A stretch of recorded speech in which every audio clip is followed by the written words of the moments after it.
तर नमस्कार मित्रांनो. तर आज आपण काकडीच्या बिया लावणार आहे. तर उन्हाळ्यामध्ये काकडीच्या बिया म्हणजे उन्हाळ्याच्या स्टार्टिंगला काकडीच्या बिया तुम्ही लावू शकता. तर बघू शकता अशा प्रकारे काकडीच्या बिया असतात. तर हे आम्ही 8 तास किंवा 12 तास तुम्ही पाण्यामध्ये भिजवून ठेवू शकतात. कारण की पाण्यात भिजवल्यानंतर याचं जर्मिनेशन लवकर होतं.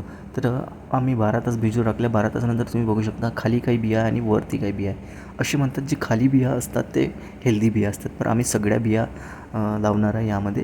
तर यासाठी आम्ही असे छोटे छोटे कप्स घेतले आहे. त्यामध्ये वर्मी कंपोस्ट आणि कोकोपीट घेतलं आहे. वर्मी कंपोस्ट म्हणजे यांना सगळे जे न्यूट्रिशन असणार ते भेटणार आणि जे कोकोपीट आहे मॉइश्चर मेंटेन ठेवणं.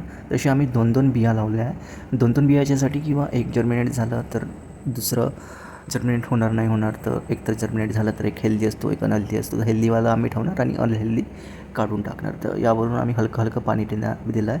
एवढं पाणी दिलं की खाली जी ड्रेनेज होल केले आपण त्यामधून हे पाणी निघून जाणार आणि याला सावलीमध्ये ठेवायचं, डायरेक्ट सनलाईटमध्ये नाही. नक्की ट्राय करून बघा. बोला रामकृष्ण हरी.